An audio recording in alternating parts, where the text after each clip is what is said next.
And guys, bababa na tayo ng kabinte dahil tapos na tayo mag-deliver. Magre-remake na tayo para makabalik na tayo sa ating mga kasamaan doon na nagde-deliver din. Na mga tapos na. Pero babalik nila tayo eh. Magsiswimming daw sa tabing ilog. Ayos yun. Kaya bibilisan natin ang pagbaba para tayo ay makabalik na agad sa taas at makahabol tayo sa swimming. Yun o, smooth lang ang drive natin. Dandalan tayo pababa kasi marami sasakyan ngayon. O so ayan na nga, nakapag-remit na tayo. Pwede na tayong pumalik sa kabinte. Yun na nga sinasabi ko. Andiyan na tayo ulit sa ilog.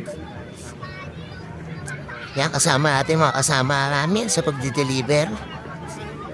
Ang mga kaibigan kong malulupit. Kain tayo hab-hab.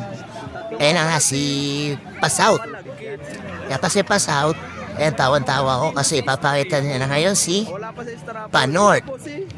Pakita mo na si Panort. Ayan, si Panort. O, diba? Dami sinasabi pa eh. Puro kalukuhan lang naman. Ayan, pupunta niya aming master. Ang si Parang Jerason, yan na nagkaya sa amin dito. Yan. Yan, tamang inom lang kami dyan habang nakain. Cetogin. Tama-tama lang, di ba?